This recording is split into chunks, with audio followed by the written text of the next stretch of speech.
앉으신 수화통역사 두 분을 소개시켜드리고자 합니다. 제가 예전에 어느 행사에서 수화통역 하시는 걸 보면서 운 적이 있어요.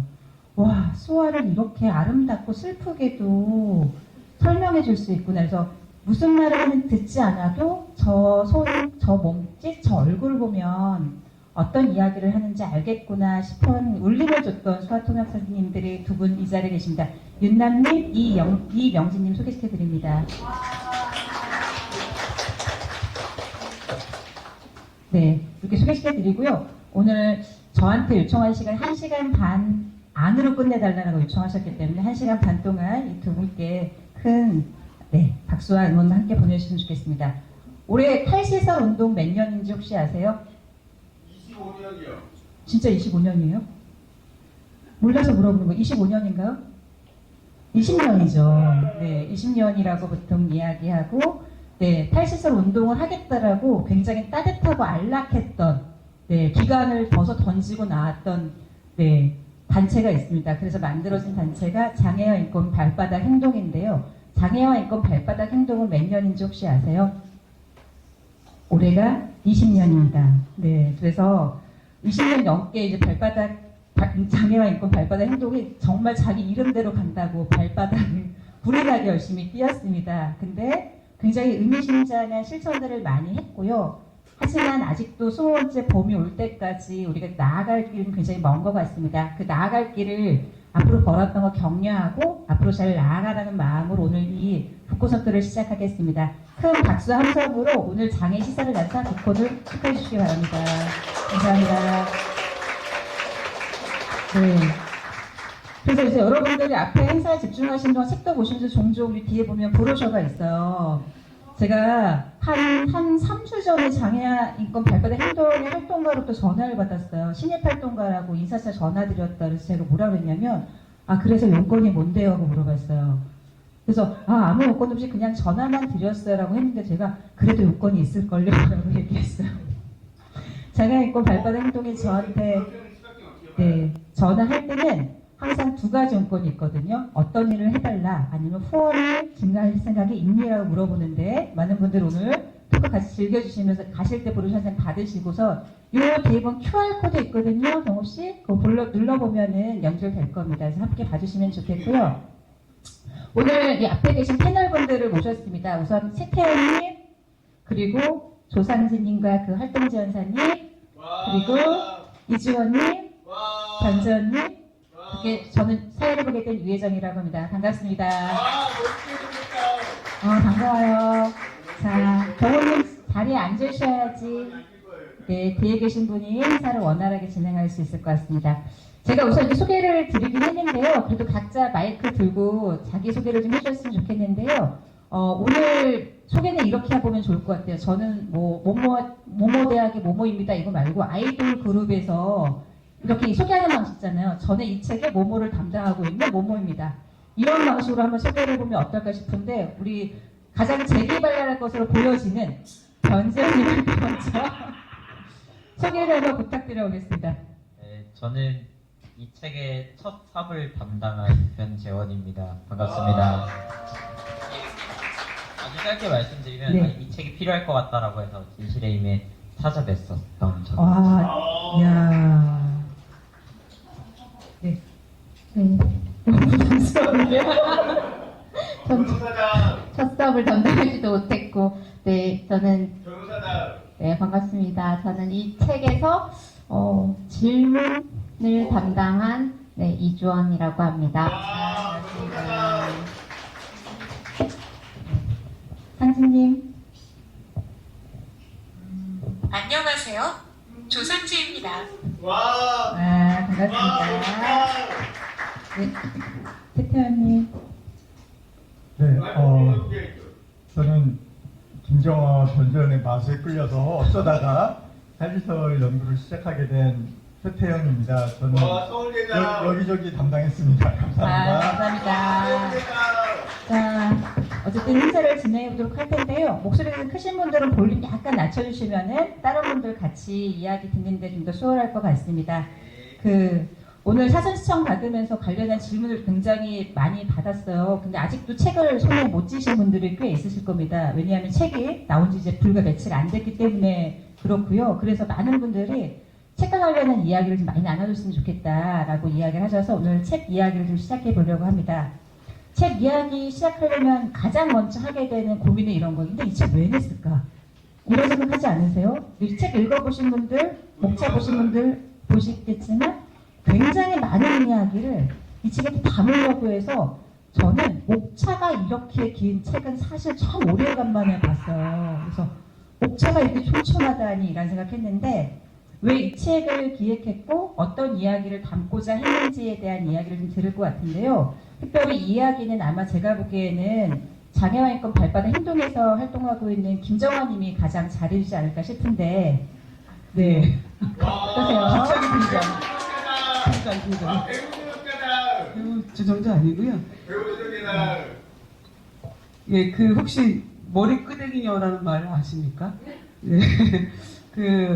이 일을 어떤 일을 이루고자 할 때 주변에 이 일을 잘할 것 같은 사람을 살짝 이렇게 매셔 와가지고 이런 기획을 하고 이걸 작품을 낼 수 있도록 하는 그런 어떤 역할이랄까? 예, 그런 거 했는데요. 제가 진짜 머리끄댕이 잡아 땡긴 거 아니고 어떤 필진들보다 이 여기 참여하신 분들이 너무도 자발적으로 가서 예, 지원금도 받아오시고 뭐 돈 받아. 예, 쟁점들을 다 알아서들 다 정리해 주셔가지고 너무 기뻤고요. 저희 이 책을 낼 당시에는 21대 국회가 아직 만들어지지 않았을 때여가지고 우리가 이 책을 딱 22대 국회가 만들기 전에 딱 내가지고 국회의원들이 딱 당선되시면 다 보게 하자.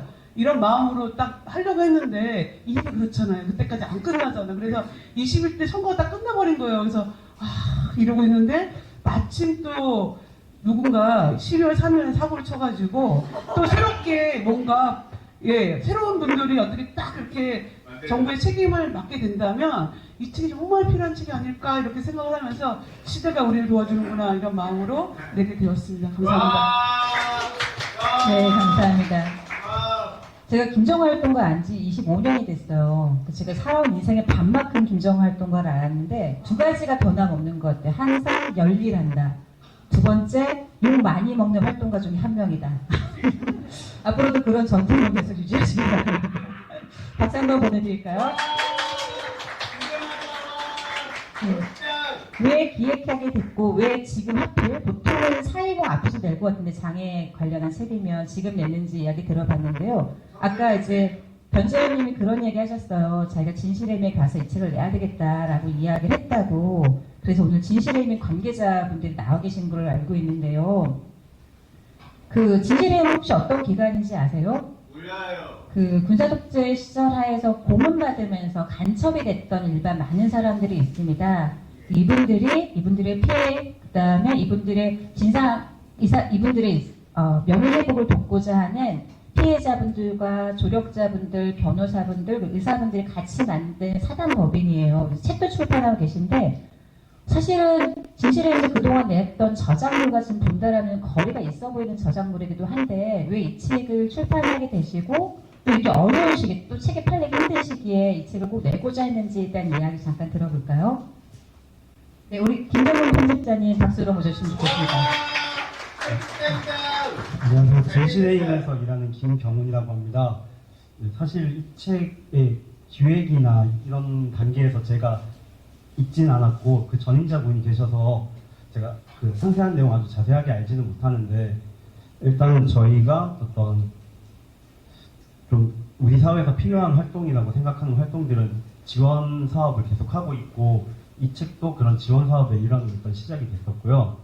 그리고 저희가 뭐 물론 그동안 해왔던 거랑 약간 결이 달라 보일 수 있는데 사실 인권이라는 게 워낙 범위가 넓고 저희도 관심사가 되게 다양하기 때문에 계속 더 다양한 것들을 지원 사업이나 이런 것들로 하려고 했었던 그런 역사가 있고 이제 그게 좀 결실을 맺어서 이 책이 나왔다고 생각해 주시면 될 것 같습니다.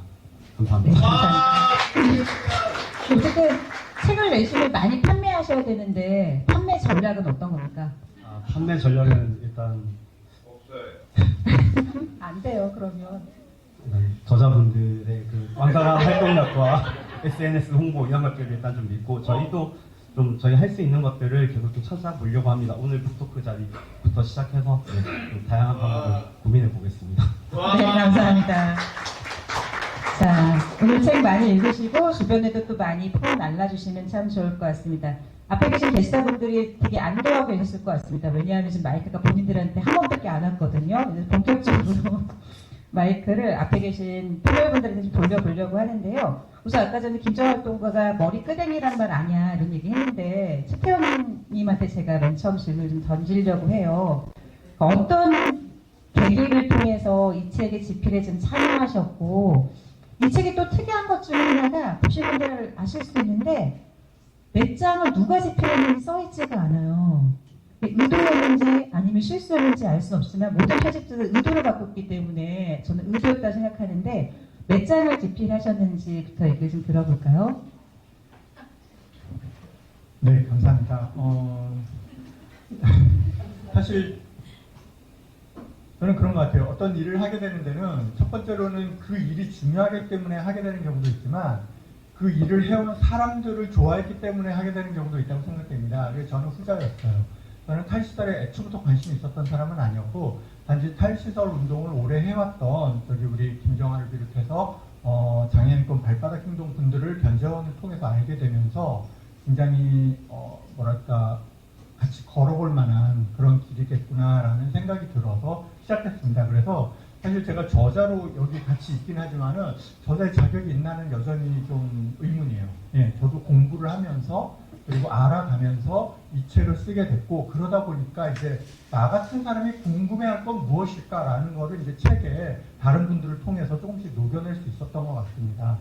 그리고 제가 어떤 부분을 썼냐? 네, 몇 장 쓰셨나요? 제가 대략 첫 장과 마지막 장을 썼고요. 그 다음에 이제 거버넌스 얘기를 자꾸 하는 시설과 국가 얘기를 하는 부분을 주로 썼고요.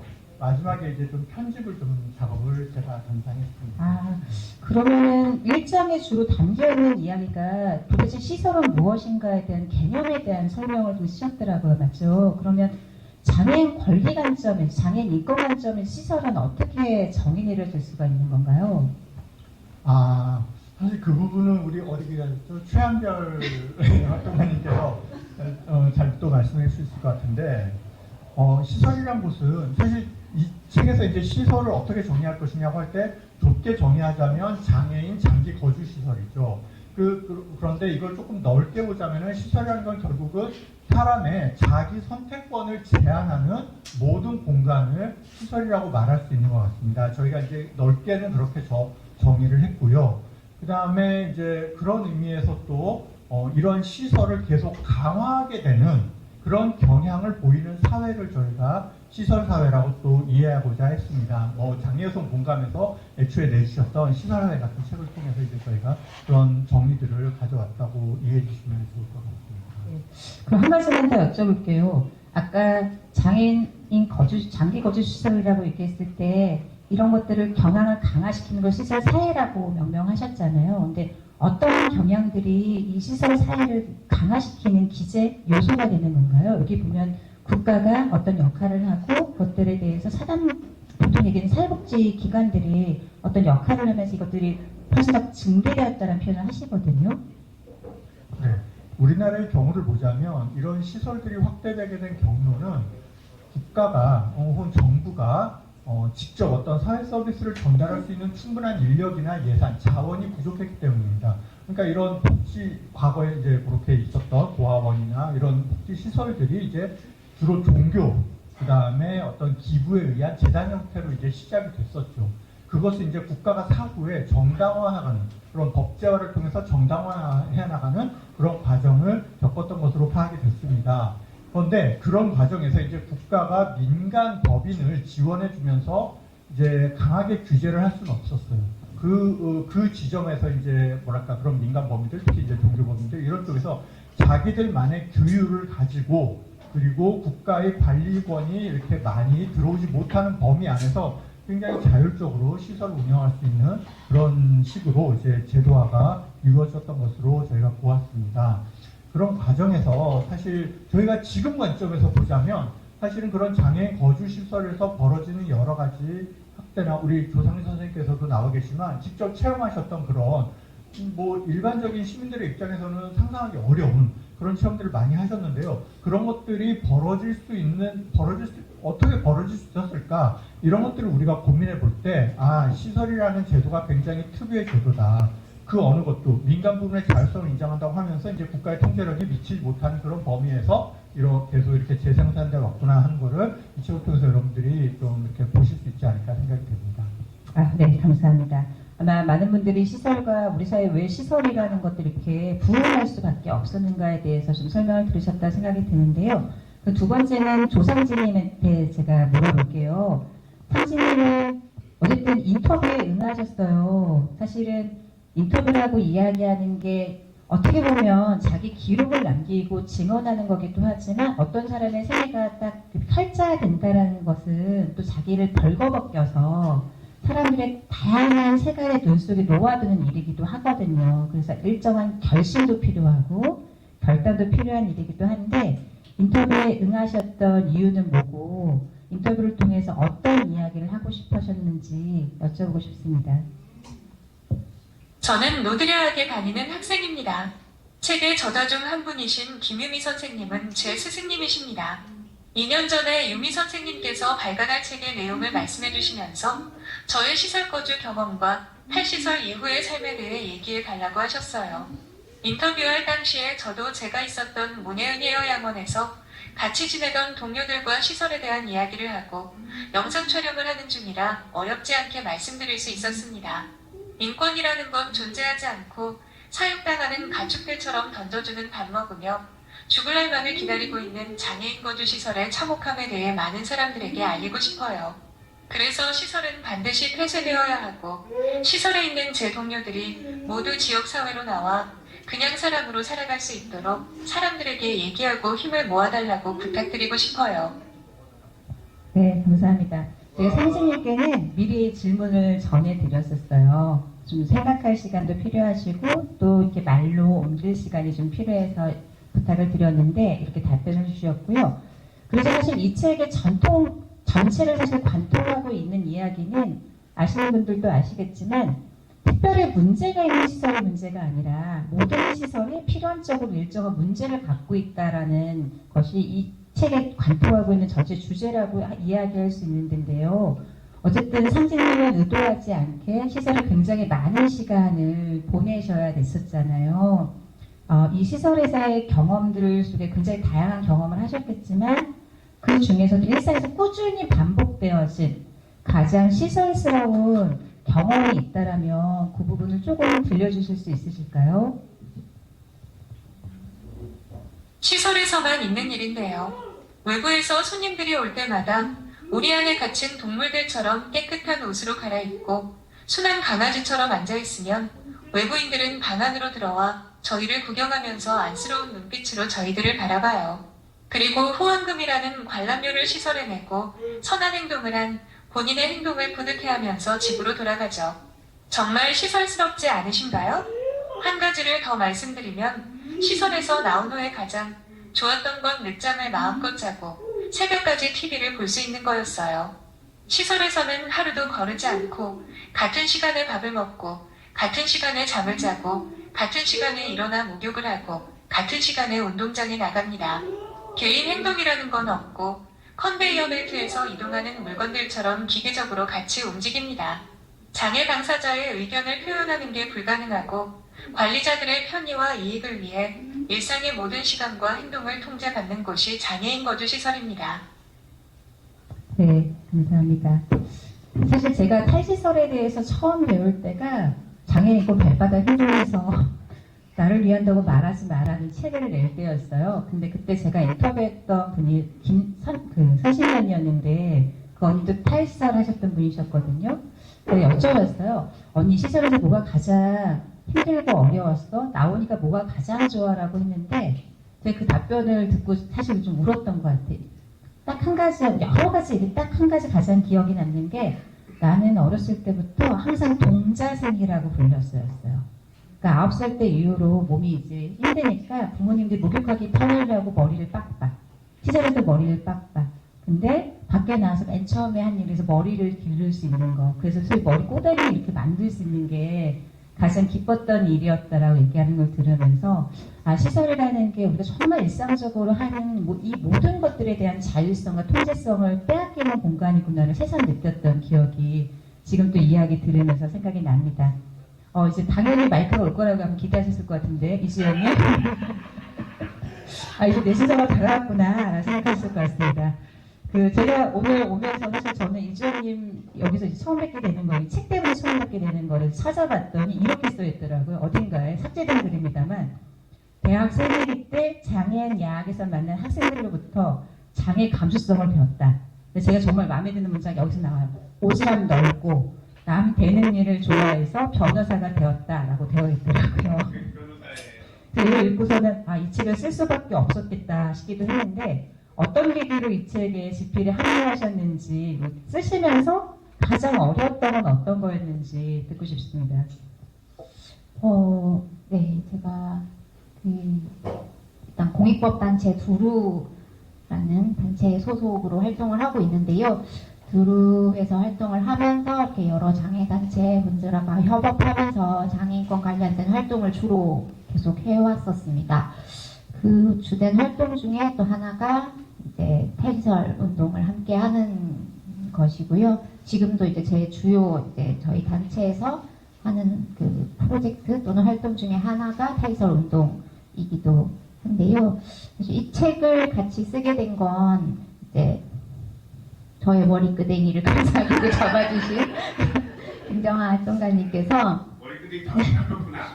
그 전에도 사실 이렇게 또 프리웰 관련된 이제 법인 관련된 활동도 하시고 하면서 계속 이렇게 제가 드릴 수 있는 의견도 좀 드리고 또 소송도 일부는 지원을 하면서 계속 이렇게 좀 운동을 같이 해왔는데요. 그 전에 이렇게 저희가 또 탈시설 정책위원회라고 탈시설을 고민하는 분들이 이제 단톡방을 만들어서 거기서 세미나도 하고 같이 활동도 고민을 하고 있는 단위가 있는데 거기서 만난 분이 본인이 이제 발달 장애가 있는 자녀의 아버지라고 하시면서 저를 따로 한번 찾아오신 적이 있으세요. 너무 가슴이 답답하다라고 하시면서 그분은 사실 이렇게 발바닥하고도 이제 인연이 이제 있는 분이신데 이제 본인의 자녀가 이렇게 지금 현재의 어떤 상태에서 지역사회에 나오는 것에 대해서는 굉장히 우려를 많이 가지고 계셨고 또 본인의 자녀는 또 다행히 지금 시설에서 또 좋은 분들의 어떤 케어를 받으면서 비교적 건강하고 이제 좀 안심할 수 있는 상태에 또 있는데 탈시설 운동으로 시설이 폐쇄된다면 그 자녀가 나오게 되는 이 사회가 너무 걱정이 된다, 자녀가 걱정이 된다라는 이야기를 하시면서 탈시설 운동의 어떤 속도라든지 방향이라든지 이런 것에 대해서 저한테 굉장히 많은 이야기를 이제 걱정을 좀 털어놓고 가셨습니다. 그래서 개인적으로는 이 책에 대한 제안을 받았을 때 저도 이게 이 책을 과연 제가 쓸 수 있는 그런 어떤 자격이 있을까라는 고민은 했지만 제가 아까 질문을 제가 맡았다라고 했는데 제가 가지고 있던 그 당시에 질문들 중에 하나가 장애 부모님들의 우려에 대해서 우리가 뭐라고 답을 드릴 수 있을까 그거를 좀 같이 찾는 과정이 됐으면 좋겠다라는 마음으로 합류를 하게 됐습니다. 네, 와. 그래서 보면 지금 말씀하신 거 사장을 쓰셨던 것 같아요. 그죠? 맞죠? 사장의 제목이 탈시설을 둘러싼 우려에 답하다. 네. 여기 보면은 크게 몇 가지 질문들이 있어요. 책의 목차에도 나와 있는데요. 정말 당사자가 탈시설을 원하나요? 반대하는 가족들도 있던데요. 시설 밖은 위험하지 않나요? 그리고 시설에서 일하던 사람들의 일자리는 괜찮나요? 이런 큰 네 가지 질문들로 만들어졌는데요. 혹시라도 몇 가지 질문에 대한 답을 좀 저에게 미리 주신다라면 어떤 답을 좀 주실 수 있나요? 스포는 조금만. 근데 제가 이 책의 질문을 담당하고 있다라고 말씀드린 게 정말 답을 정말 잘 완벽한 답을 찾았다면 저는 이게 정답을 담당하고 있다라고 말씀드릴 것 같은데 그건 아니고요. 저희가 이제 이 책 내용을 고민할 때도 사실 답이 다양할 수도 있고 또 더 나은 답이 앞으로 있을 수도 있지만 현재 우리가 가진 질문과 또 세상의 우려와 이런 것들에 대해서 우리 선에서 가능한 이야기들을 한번 좀 담아보자라는 논의를 다 같이 했었는데요.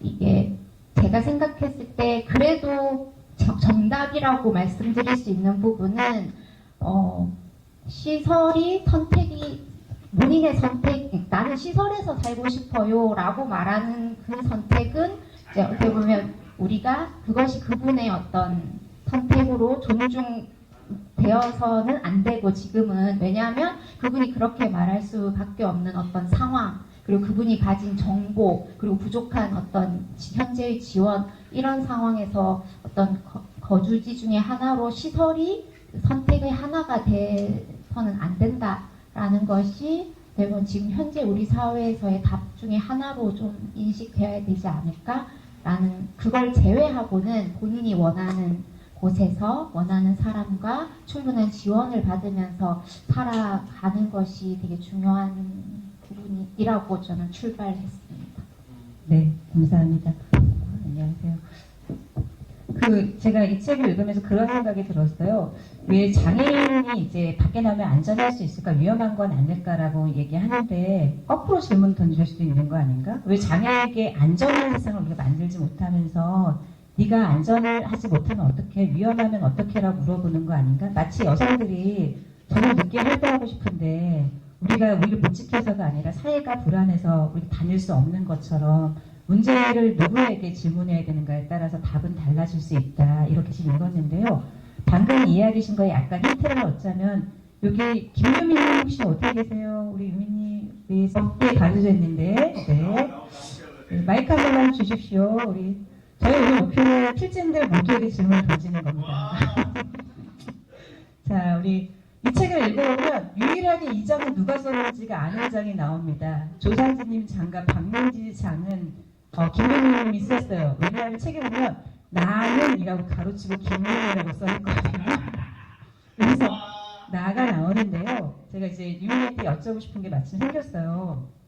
아까 이시호님이 말씀하셨던 것처럼 시설에 살고 있는 사람도 탈세하고 싶지만 탈세를 할 수밖에 탈세 불가능한 정보 상의 조건이 있다라고 말씀했는데 이 책을 읽어보면 한 명의 또 인터뷰어로 등장한 박명진 님이 시설에서 굉장히 오랫동안 계시고 탈세를 되게 반대했던 사람이셨더라고요. 그분 이야기를 통해서 어떤 조건에 놓여졌는지에 대한 이야기를 좀 들려줬으면 좋겠습니다. 앉아서 얘기해 주세요. 하나만 하고 들어가실 겁니다. 네. 네. 갑자기 가슴이 막 쿵쾅쿵쾅 달려오는데. 네, 박만수님, 박만수님이시고요.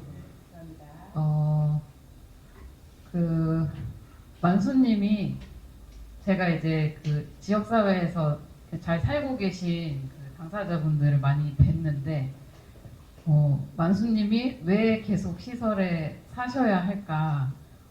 당장 나가서 사셔도 사실 아무 큰 어려움이 없을 것 같다 이런 생각을 되게 많이 했었거든요. 근데 이제 저희가 지원을 하면서도 시간이 굉장히 오래 걸렸던 분이었는데, 예, 지금은 나오셨고, 나오기까지의 만수님의 고민이나 지금 만수님은 어떤 상태일까 이거를 제가 좀 만수님의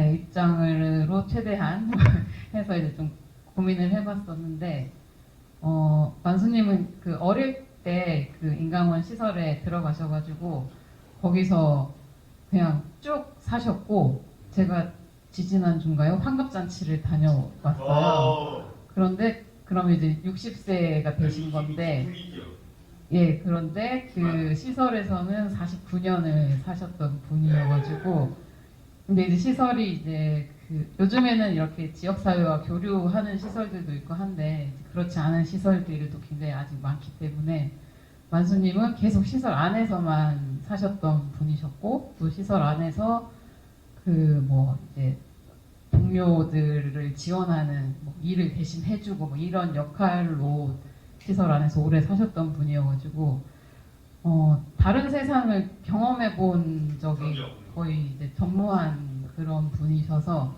그분한테는 이제 그 시설이 자기가 상상할 수 있고 선택할 수 있는 그 전부였던 것 같다는 생각이 들더라고요. 그래서 그 뭐 아무리 가까운 뭐 곳에 뭐 좋은 곳이 있다고 해도 혼자 나가지를 못하고 또 시설에서 그걸 지원해주지 않으니까 그분은 이제 시설 안에서 계속 머물면서 예 감사합니다. 안 그래도 긴장되는데 예. 좋아. 그래서 이제 그 시설 바깥에 대한 정보도 없고 기회도 없고 지원자도 없고 뭐 이런 상황이기 때문에 그 만수님이 이제 근처에 있는 교회를 처음 혼자서 간 것이 굉장히 이제 큰 인생에서의 어떤 되게 큰 계기가 됐다 이런 얘기를 지원자들이 많이 해주셨는데 네. 예. 네. 도와주세요. 네. 왜 기자가 말을 기자가 왜 제가 말을 할 거라고 생각을 못했어가지고. 예. 네. 그래서 그런 결정적으로 만수님이 난 탈시설 하겠어라고 딱 결정할 수 있었던 계기는 뭐였어요? 교회를 다니면서 처음 세상을 접하신 다음에. 네, 맞아요. 그래서 그 만수님이 이제 그 인강원에 뭐 그러니까 동네에 살면 동네에 뭐 있는지 대충 아는데 만수님은 이제 그런 조건이 아니셨고 동네에 뭐가 있는지 이런 것도 모르는 상태였었고 그래서 이제 그 만수님의 탈시설을 지원했던 이제 조력자들은 만수님이 이제 조금씩 이제 바깥에 나갈 수 있게끔 뭐 교회에 혼자 가시는 거를 할 수 있게 이제 지원한다거나 아니면 근처 슈퍼마켓에 혼자 가는 거를 이제 되게 긴 시간 동안 이제 지원을 한다거나 뭐 하고 또 이제 뭐 탈시설 해라 이러면 언니가 막 깜짝 놀라면서 막 싫어하고 이렇게 여자분이세요? 예 하셔가지고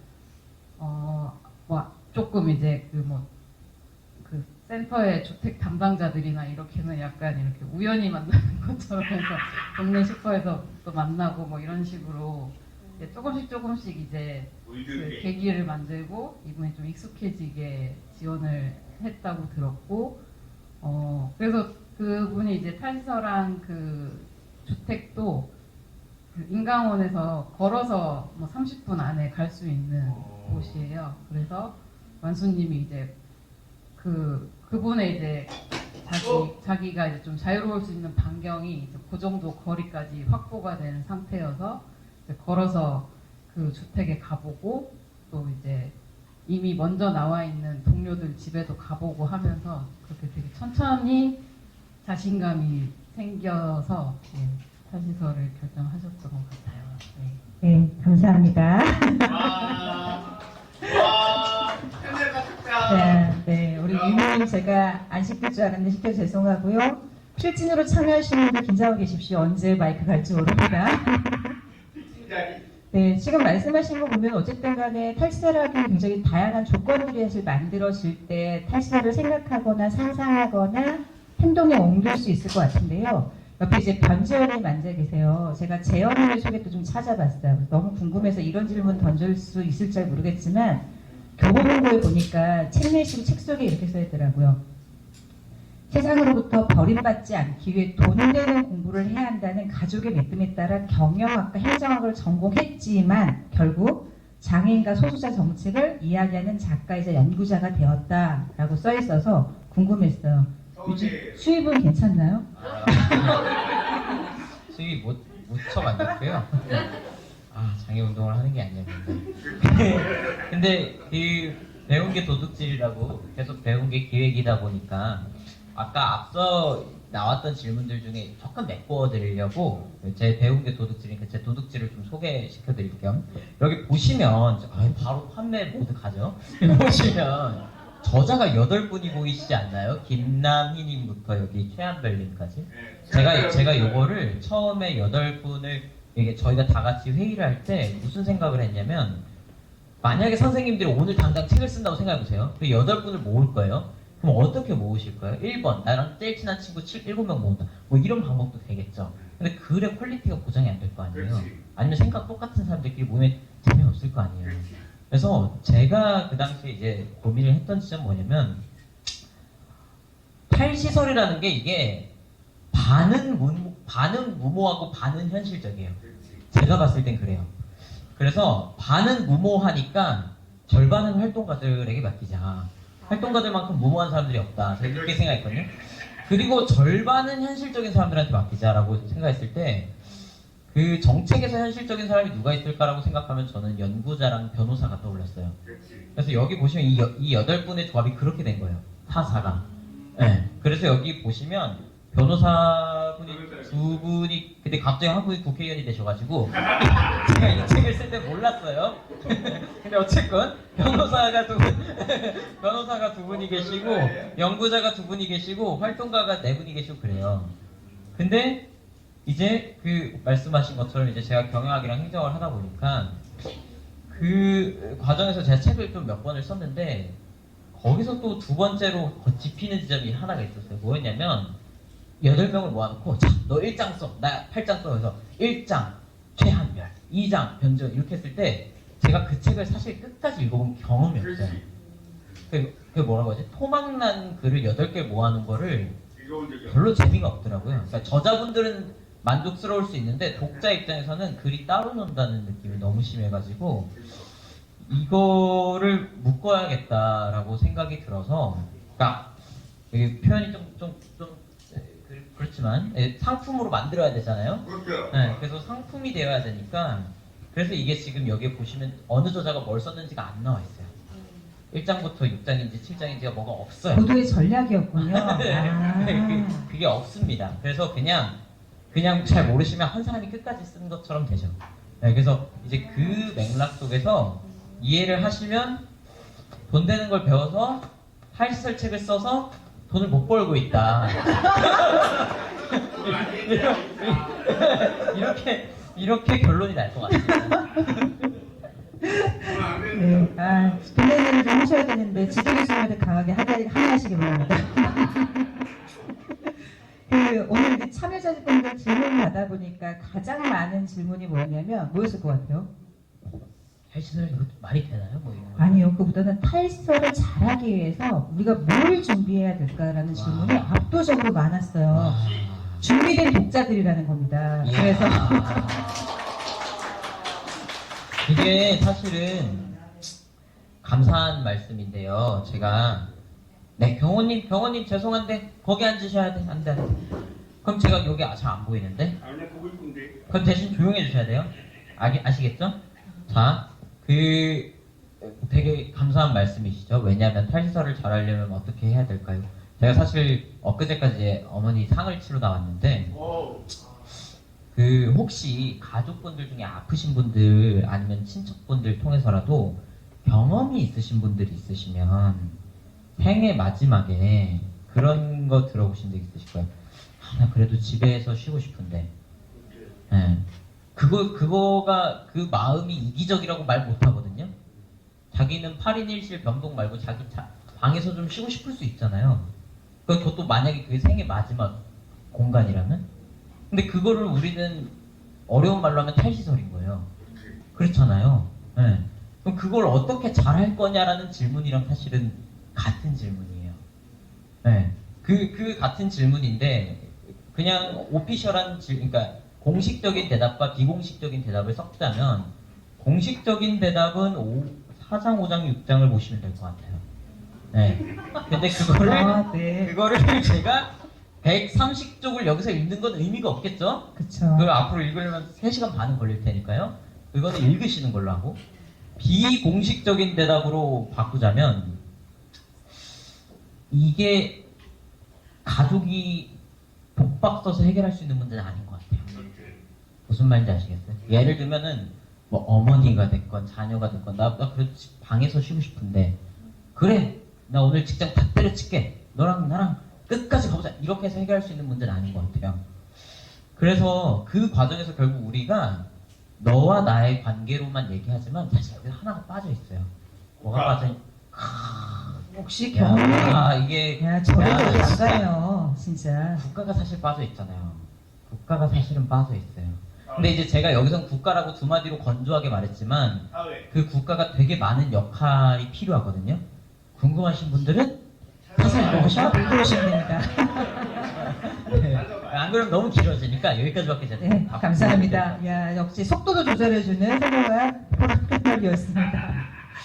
자, 그 사람들이 많이 또 궁금해요. 그러면 국내적으로 탈세어는 어느 정도 됐는가도 또 궁금해하시고, 그럼 외국은 도대체 탈세어를 어느 정도 해야 하는가도 사실 궁금해하시는데, 앞에서 갑자기 사진을 찍다가 지금 되게 시름에 빠지신 분이 계십니다. 왜냐, 자기한테 질문하는 걸 아시는 거죠.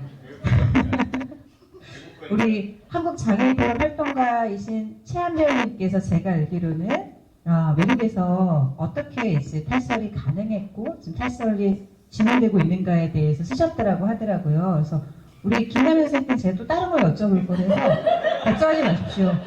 오늘 제 기조가 모두가 한마디씩입니다. 네.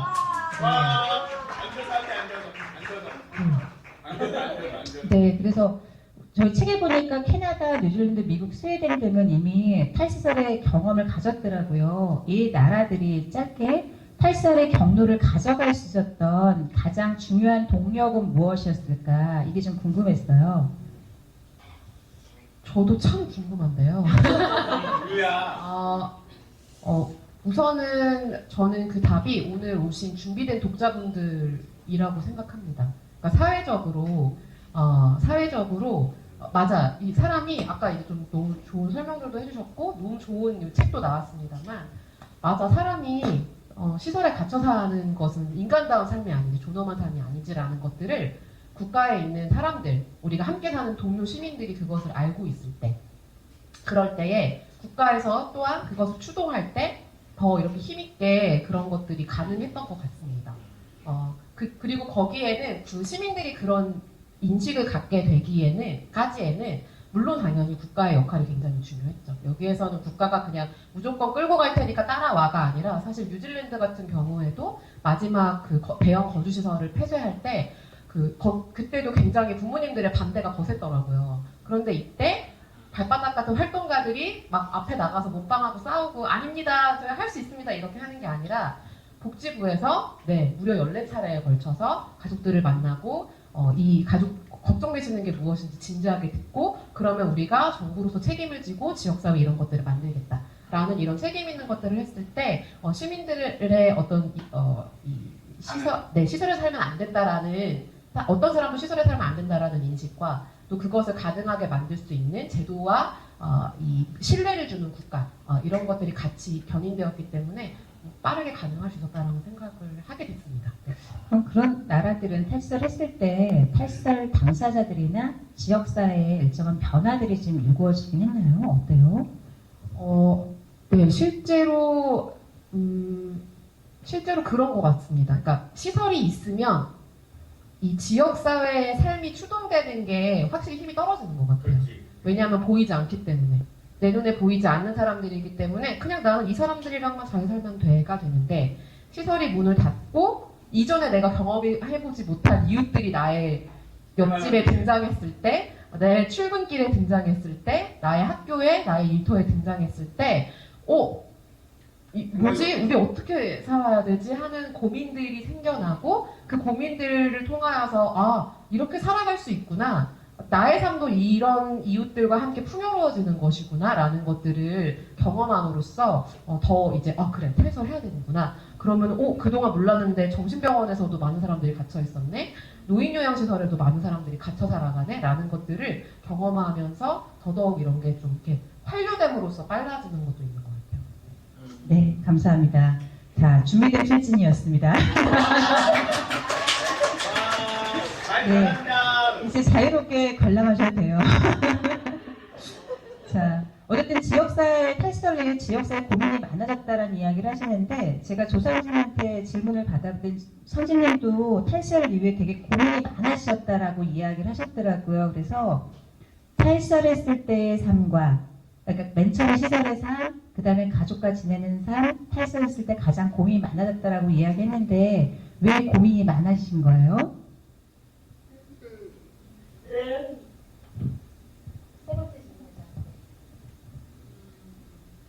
시설에서는 생각을 해도 이루어지지 않으니 생각할 필요도 없고 생각을 할수록 힘이 드니 점점 생각이라는 걸 안 하게 됩니다.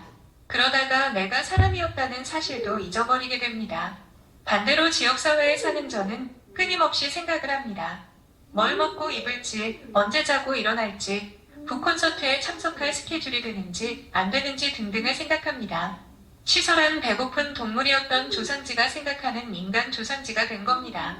저는 지금 노들 장애인야학을 다니며 공부도 하고 글도 쓰고 영화도 만들고 여행도 가고 투쟁도 하고 집회에서 발언도 합니다. 제가 이렇게 능력 있는 장애인인 줄은 저도 몰랐어요. 자신의 생활을 계획하고 관리하는 일상이 없었던 시설의 조상지에게 일상이 생긴 게 지금의 가장 큰 변화입니다. 네, 감사합니다. 다른 어떤 말보다 되게 힘있는 증언이었던 것 같아요. 네, 그럼에도 불구하고 이제 많은 사람들이 걱정하죠. 아까 전에 이제 이주연 변호사님 얘기해 주신 것처럼 우리가 이제 질문을 하고 답을 찾는 완벽한 정답은 아니지만 답을 찾는 과정이라고도 이야기하지만 많은 사람들이 실패하면 어떡하지라고 고민하고 걱정하는 것 같아요. 근데 이 실패는 단순히 회복될 수 있는 실패가 아니라 거대한 실패면 어떡하지라는 그게 누군가의 생을 망치는 것은 어떡하지는 두려움이 사실 있을 것 같은데 이 부분에 대해서는 어떤 답이 지금 가능할까요? 어떤 답을 우리가 해줄 수 있을까요? 이주연님. 네.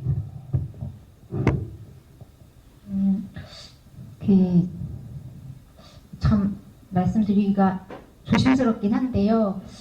이렇게 비슷한 어떤 고민을 하셨던 저희 선배님이 지금 떠오르는데 제 책에도 담았지만 탈시설 하려고 이제 했던 그 장애인 당사자분을 소송을 통해서 시설에 나올 수 있게 지원을 했던 저희 단체 이사장님이신 임성태 변호사님께서 그 소송 이후에 실제로 자립해서 잘 살아가시던 분이 사실 한 6년 정도 생활하시다가 이제 돌아가셨거든요.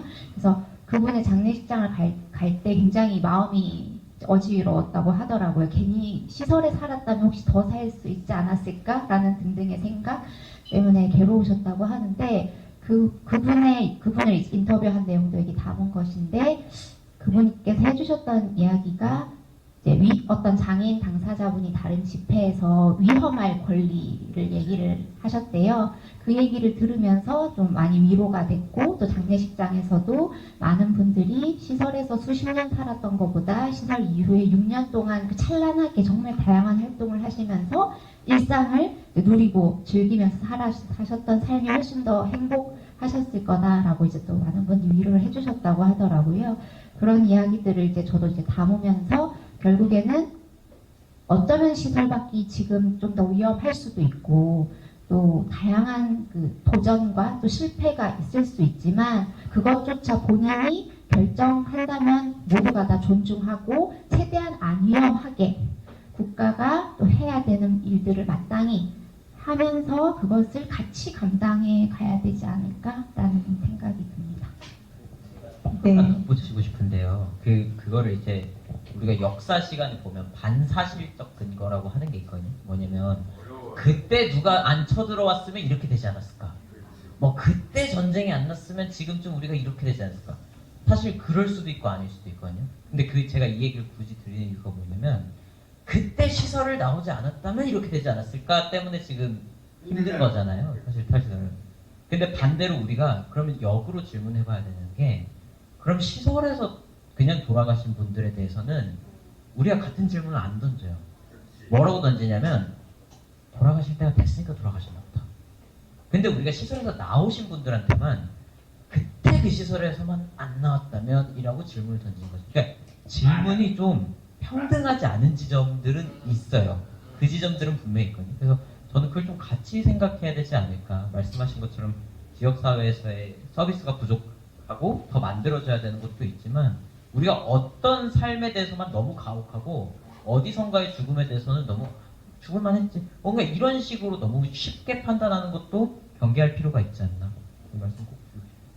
네, 제가 예전에 인권동 사랑방이라는 단체에 있었는데 이 장애인 관련 탈살 운동 전에 어떤 걸 저희가 했었냐면 양질마을이라고 해서 불황인 수용시설에 대한 탈살 운동을 했던 적이 있었어요. 저희 선배들이랑 같이.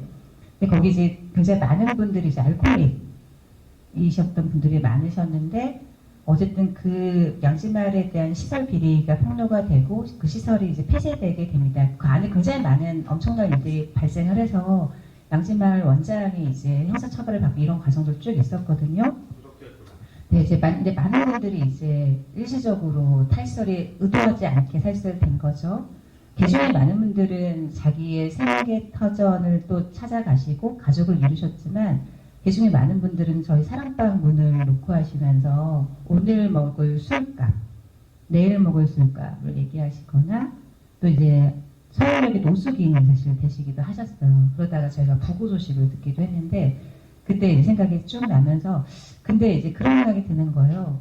그거를 운동하는 사람들에게 개인의 의지에게만 맡겨놓는 건 너무 가혹한 질문 아닌가? 이제 아까 변지현님이 쓰신 장에 보면 이제 여러분들 읽으셔야 됩니다. 읽으셔야 되겠지만 국가와 사회가 무엇인가를 준비해내는 것들 하나도 없이 오로지 그 책임을 개인에게 돌리는 질문들은 너무나 윤리적인 건가? 이런 질문들을 해봐야 되는 거 아닌가 생각이 문득 답을 들으면서 좀 들었습니다.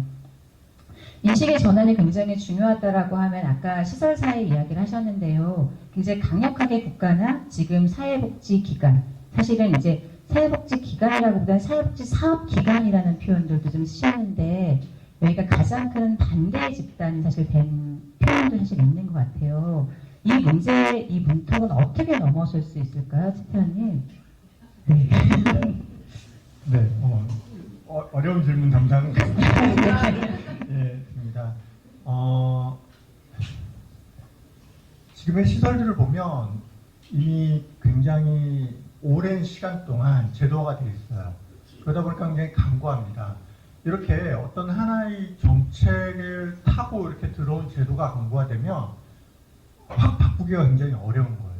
그래서 탈출 운동을 보면 이렇게 목표가 여기 있습니다. 이거를 1년 이내, 2년 이내 이렇게 달성하기를 마음에서는 바라지만은 현실에서는 절대로 그렇게 움직이기 어렵다는 거죠.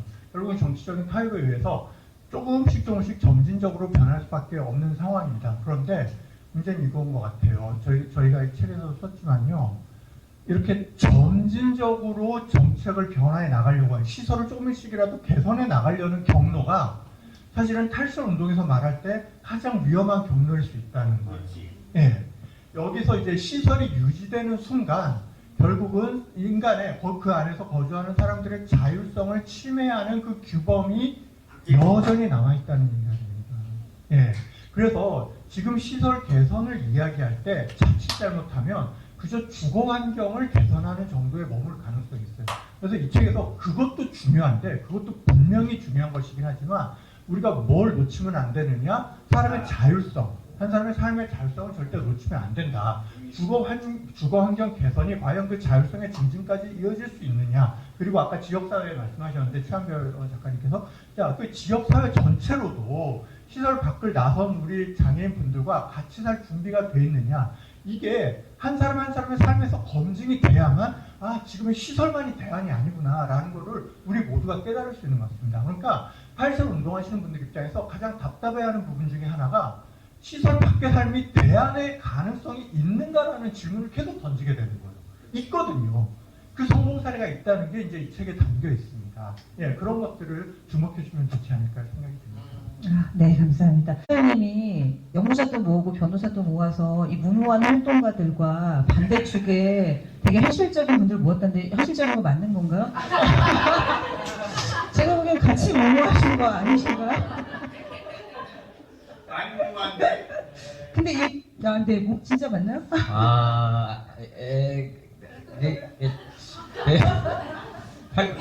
뭐랄까요. 활동가분들이랑 한 2, 3년 있으면 무모이죠. 변호사가 활동가가 되고 활동가가 변호사가 되고 그런 순간이 있더라고요. 지금이 그 순간 같아. 당황스럽습니다. 근데 이 책은 아까 전에 이주원님께서 얘기해 주셨지만 그때는 변호사였다가 지금 국회의원이 된 분도 계세요. 그래서 가장 현실적인 분한테 제가 마이크를 잠깐 넘겨볼까 봐요. 와, 국회의원이다. 네. 네. 안겨줘야 돼. 실제 국회에 가보니 거기서 탈세를 논의가 어떤가요? 아, 네. 제가 지금 지금 굉장히 어려운 상황인 거 아시잖아요. 오늘도 국회에서 이 광화문까지 행진을 하고 집회를 하다가 늦게 왔는데요. 괜찮아요. 그런데 이제 제가 지금까지 여기 국회 오기 전에 시민사회 활동가로, 변호사로, 또 로스쿨 교수로 계속 일을 하면서 탈세와 관련된 역할들을 좀 해왔는데, 제 생각에는 22대 국회가 지금까지 중에서는 가장 가능성이 좀 열려있다. 그 이유는 장애 당사자 의원이 보건복지위원회에 3명이나 있고, 김예지 의원, 최보현 의원, 소미아 의원 이렇게 3분이 상당히 장애 인권에 대해서 관심도 많고, 또 본인도 장애 당사자다 보니까 열정도 있으세요. 그런 면도 있고, 또 저도 이제 오랫동안 탈세와 관련된 활동도 해왔기 때문에, 제 생각에는 지금까지 국회와 비교하자면 가장 관련된 논의가 이루어지기에는 나쁘지 않은 환경일 수 있다라는 생각을 하고요. 하지만 이제 저는 현실적인 정치인이니까 네, 맞습니다. 이렇게 너무 희망을 드리고 너무 과도한 기대를 드릴 수는 없고, 하지만 지금 시작할 수 있다. 그래서 얼마 전에 이제 법이 좀 논의가 됐잖아요. 지역사회 관련된, 지역사회에서의 지원 관련된 이제 법도 이제 국회보건복지위에서 만들어지고 이랬는데, 그 과정에는 그래도 장애인권 감수성이 있는 여러 의원들의 역할들이 컸다라고 좀 말씀드릴 수 있을 것 같습니다. 네. 네, 감사합니다. 제가 듣기로는 우리 김영희 변호사님이 책을 300권 사서 국회의원 전화에 나눠주겠다라는 공약을 하셨던 걸로 보시는데 맞나요? 제가 이미 구매를 했고요. 제 방에 지금 300권이 쌓여 있습니다. 그래서 원래 계획은 이번 주 월요일에 뿌리는 거였어요. 근데 지난주 금요일에 윤석열이 풀려나는 바람에 제 계획이 물거품으로 됐고, 하지만 이걸 안 하겠다는 건 아니고, 지금 너무 그 윤석열이 풀려나오고 이제 헌재 결정이 늦어지면서 너무 혼돈의 시기니 이 시기에 보내도 그 의원들이 받아보기가 어려운 상황이기 때문에, 제가 윤석열이 파면되는 그날, 그날 그 다음 날쯤 300번이 의원들에게 돌리고 친전을 좀 쓰려고 해요. 제 생각에는 의원들이 사실 이 이슈를 몰라요. 제가 국회 가서 또 많이 느낀 게, 국회의원들이 자기 분야에 대해서는 조금 전문가이신 분들도 꽤 많지만, 또 자신의 분야를 벗어나면 좀 심할 정도로 아예 관심이 없거나 경험이 없는 분들도 굉장히 많으시더라고요. 근데 그래도 어쨌든 이 책을 같은 동료 의원이 썼고, 이걸 함께 논의해보고 싶다라고 얘기를 하면 전혀 관심 없던 의원들도 조금 관심을 가지고 그래도 들여다보시지 않을까. 그러면 그것이 앞으로 우리가 탈세를 논의하는데 좀 힘이 되지 않을까라고 기대하고 있습니다. 감사합니다. 우리 김남희 의원님의 눈부신 활약을 저희가 다 같이 응원하겠습니다. 감사합니다. 감사합니다. 네, 마지막으로 한 가지만 이제 말씀드리면, 제가 사실 얘기하셨지만, 변지원님이 얘기하셨지만, 제가 이 책을 집필하기 시작할 때는 국회에 갈 계획이 없었습니다. 전혀 계획은 없었고, 제가 필자로 참여하게 된 계기는, 제가 이걸 하기 전에 서울대 로스쿨에서 공익활동을 가르쳤었는데요. 그때 학생들과 함께 진행했던 공익소송이 시설에서 그 학대로 인해서 맞아서 돌아가신 중증 장애인분이 있었어요. 그래서 제가 그 장애인분의 유족을 대리해서 시설장과 국가와 지자체를 상대로 국가배상, 그리고 시설장에 대해서 손해배상 청구소송을 제기했고요. 결국은 승소를 해서 대법원까지 가서 승소를 해서 이 학대 2억 넘게 받았습니다. 그래서 학대로 인해서 국가의 지자체의 책임을 인정한 최초의 사례를 만들었어요. 그래서 이 활동을 하는 과정에서 정말 탈시설이라는 게 얼마나 필요하고 또 중요한지 거기에 대해서 굉장히 많이 생각을 했고, 그렇게 논의하는 과정에서 이 이슈에 대해서 제가 좀 함께 하고 싶다 이런 생각이 들어서 변재원님과 또 얘기를 할 때 실제로 참여하고 싶다고 제가 먼저 손을 들고 함께해서 했는데 제가 그 당시 이제 정치를 참여할까 말까 약간 고민하던 그런 시점에 이 필자 여러분께서 너무 뜨겁게 응원을 해주시고 꼭 국회에 가서 역할을 하라고 지지해 주셔서 제가 그 덕에 또 이렇게 국회로 들어갈 수 있게 된 것 같습니다. 이 자리에 들어서 다시 한번 감사드립니다. 네, 감사합니다. 야, 감사합니다. 야, 저는 변재현님이 보내놓은 있는지 알았는데 알고 봤더니 땡겨서 오신 거네요. 잘 가요, 빠이빠이. 자, 재현님, 제가 한 가지 물어볼 게 있어요. 어쨌든 지금의 이만큼 오기까지는 사실은 사회운동이 있었기 때문에 20년의 진전이 가능했던 것 같아요. 20년의 진전이 가능했던 사회운동에 가장 중요한 걸 모아있고, 앞으로 탈시설 운동을 잘하기 위해서 이 사회운동이 가져야 될 원칙, 혹은 어떤 실천? 무엇일까요? 이런 거는 사실 한 사회운동을 한 25년 이상 한 김정화 활동가가 얘기하는 게 사실은 맞는데, 네. 그래도 제가 그냥 이렇게 옆에서 지켜보고 응원하는 사람으로서만 얘기를 해보자면, 사실 탈시설이라는 단어가 사회운동에서 시작된 단어라고 보시면 될 것 같아요. 용어 가지고 싸우는 게 또 10년이었거든요. 근데 그 여러분들도 요즘 느끼지만 그 탄핵 국면만 하더라도 이 단어냐 저 단어냐 가지고 되게 많이 싸우지 않나요? 그래서 우리는 단어가 별거 아닌 것 같은데 힘이 있어요. 근데 그 단어에 힘을 부여하는 건 제가 봤을 때 변호사도 아니고 교수도 아니고 당사자들. 저 같은 연구자도 아니고 당사자와 활동가들입니다. 그러면 그 단어가 세상을 바라보는 렌즈가 되고 구심점이 됩니다. 거기서부터 이제 세부적인 걸 붙는 과정에서 변호사도 붙고 교수도 붙고, 근데 이건 다 결과론적인 얘기들이에요. 그러니까 없는 길을 만들어내는 건 사실 활동가들이고 사회운동가들이거든요. 그 관점에서 보자면 탈시설이라는 말 자체의 시작부터 지금까지 끌고 온 건 제가 봤을 땐 전적으로 전부 활동가들이라고 저는 보고 있고요. 그리고 그럼 이 과정에서 이제 더 나아가는 지점에서 뭐가 필요한가, 그 얘기가 나오잖아요.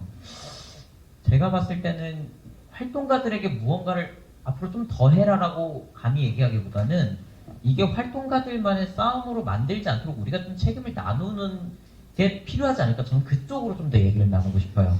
활동가분 여러분 잘 싸웠으니까 앞으로 20년 더 싸워주세요. 조금 이기적인 것 같아요. 늙어요. 조금 다 이기적인 늙었어요. 늙어요, 진짜. 근데 사실 이 책만 하더라도 여기서 회의적이신 분들 있으실 거예요. 뭐 이거 책이 없어서 세상이 안 바뀌나? 근데 어떤 분들은 이 책을 쓰는 2, 3년의 시간이 남들이 봤을 때 책 하나 써봤자 뭐 팔리지도 않을 거라고 생각할지 모르겠지만, 옆에서 도우고 싶은 마음에 자기가 가장 잘하는 게 글을 쓰고 연구하는 것이기 때문에 이 책을 쓰는 사람들도 있는 거거든요. 네. 그래서 저는 이 탈시설 운동이 잘 가려면 활동가들 이거 해야 된다라기보다는, 제가 생각하는 탈시설은요, 부자연스러운 것을 다시 자연스럽게 만드는 거예요. 뭐냐면 인간은 어울려 사는 게 원래 자연스러웠습니다. 그렇지. 근데 시설이 사실 좀 부자연스러운 거예요. 좀 쉽게 말해 저희끼리 편하게 얘기할게요. 말 안 들을 것 같은 애들 따로 빼놔. 이거 되게 부자연스러운 거거든요. 근데 다시 자연스러운 과정으로 돌아오자는 게 전 탈시설 운동이라고 합니다. 인간이 원래 살던 모습 그대로. 그러면 우리가 그 과정에서 어떻게 일을 좀 같이 할 수 있을 것인가, 같이 자연스러운 시민의 몫을 어떻게 가져갈 수 있을 것인가. 누군가는 글을 쓸 테고요, 누군가는 소셜미디어에 무언가를 올릴 테고요, 누군가는 열심히 이 책을 읽을 수도 있겠고, 누군가는 어머니 아버지에게 이 책을 추천할 수도 있겠고, 누군가는 심지어 뭐 장애인 자립생활센터에 전화해서 내 부모, 형제, 자매, 자녀에 대해서 어떻게 하면 이 부자연스러운 현상을 같이 자연스러운 현상으로 만들 수 있을지 고민을 나눌 수도 있을 것 같습니다. 그걸 저희가 좀 같이 하면 어떨까? 네, 얘기를 더 붙이고 싶습니다. 아, 감사합니다. 책임을 모두에게 공평하게 나눠주셨습니다. 네, 최태훈님. 네. 방금 주신 질문에 대해서 우리 변재현 작가님께서 잘 대답해 주셨는데요. 저는 그 질문에서 질문을 좀 살짝 바꿔봤으면 좋겠어요. 저희 발바닥 행동이란다. 예, 이 책에 형님격의 책이 얼마 전에 번역돼서 나왔어요. 어려운 꿈이라는 책인데요. 그건 이제 외국의 캐나다의 그 탈시설 운동과 그 결과에 대해서 학술적 시각적으로 쓴 책입니다. 근데 이제 그 책에 북토크를 할 때 제가 선생님들 자리에 선생님들처럼 앉아서 참여를 했었는데요. 그때 그런 질문이 나왔어요. 이 책을 누가 읽으면 좋겠냐? 하는 질문이 나왔었는데 그때 이제 활동가들이 읽으면 좋겠다. 탈석 공부해야 된다. 부모님들이 읽으면 좋겠다. 탈석 과정이 이렇다. 그런데 피플 퍼스트의 그 송혜정 활동가님께서 이렇게 말씀하셨습니다. 당사자들이 읽으면 좋겠다. 예. 저희가 이제 탈시설을 위해서 지난 25년간 활동가분들께서 앞장서서 활동해 오셨지만은 이제는 당사자들 시대가 시작이 됐다고 이미 시작이 돼 있었지만은 저희가 미처 발견하지 못했던 그런 시대라고 생각이 됩니다. 여러분들 이 책 꼼꼼히 읽어보시면 이 책에서 가장 빛나는 장이 몇 장일지 제가 스포를 좀 드리자면요. 단역부 첫 번째 목소리, 당사자 첫 번째 목소리 조상진님의 목소리입니다. 이걸 읽고 나면 이론적 쟁점들이 마음속에서 사라져요. 저는 솔직히 말하면 그렇습니다. 사람이 삶으로 이 탈시설의 가능성을 증명했는데 그 다음에 이론 논리적으로 이게 가능한가 아닌가는 한쪽으로 갈 수밖에 없다고 생각이 돼요. 뭐 이렇게 무모한 활동가, 무모한 교수가. 그 무모하지 않다는 거를 우리 조상진님께서 저희한테 증명해 주셨다고 생각합니다. 네, 감사합니다. 감사드릴게요. 그래서 이제 그럼 맨 마지막으로 조상님의 목소리를 저희가 들어오면 될 것 같아요. 선생님이 보시기에 지역사회에서 탈설 이후에 공존하는 삶을 살기 위해서는 무엇이 필요한 걸까요? 어떤 걸 우선순위로 정해야 할지 너무 어려운 질문이네요. 저는 중증 장애인으로 타인의 도움 없이 물 한 모금 마실 수 없습니다. 제가 앞에서 여러 가지 일을 하고 있다고 잘난 척을 했지만 사실은 저와 한 몸같이 행동해 주시는 활동 지원사들과 늘 지지와 지원을 아낌없이 해주시는 학교 선생님들, 그 외 많은 활동가분들과의 협응이 없었다면 불가능한 일입니다. 지체장애인인 저는 밥상을 차릴 수 없어서 조력자가 필요합니다. 발달장애를 가진 친구들은 숟가락은 들 수 있지만 밥상을 차릴 수가 없어서 조력자들이 반드시 있어야 합니다. 활동지원 시간 확보와 활동지원사의 1대1의 지원은 장애인들이 지역사회에서 일상을 살아가는 가장 중요한 요소라고 생각합니다. 사회의 시스템이 갖춰지지 못해 능력을 발휘할 수 없는 것이지, 장애인들이 능력이 안 돼 지역사회에 살아가지 못하는 것이 아니라는 걸 말씀드리고 싶습니다.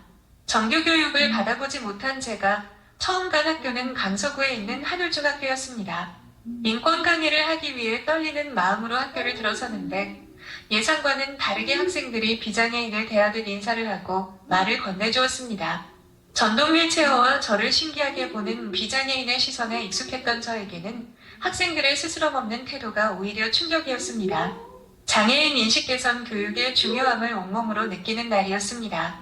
인권 강의가 끝나고 강의를 들은 학생에게 메모지 한 장을 건네받았습니다. 언젠가 많이 배우셔서 힘있는 사람들이 정한 기준을 바꿔주세요라는 글이었습니다. 이 글은 제 삶의 이정표가 되어 주었습니다. 장애인을 특별하게 취급해서 시설에 가두려고 하는 오세훈, 윤석열 같은 사람들의 기준을 바꿔 시설과 지방에 있는 장애인들이 지역사회에 나올 수 있을 때까지 쉬지 않고 투쟁하겠습니다. 감사합니다. 감사합니다. 정말 너무 멋있는 대답이네요. 투쟁.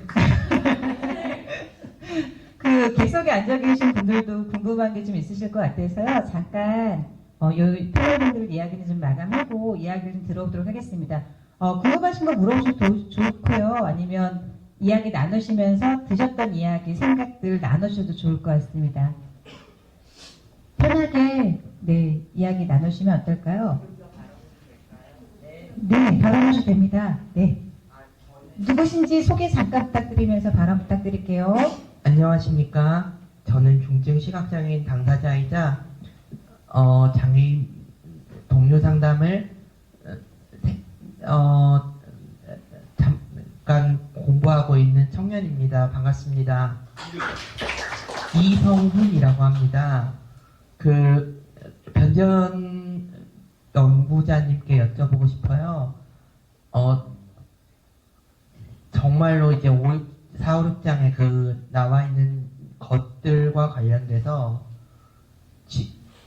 사회 논의가 어떻게 하면 더 진전될 수 있을지에 대한 부분, 그리고 최태원 교수님께는 이것을 어떻게 연구화해서 실증화할 수 있을지, 그래서 이거를 양적으로 어떻게 충분하게 장애인의 필요를 더 구체화시킬 수 있을지에 대해서 질문드립니다.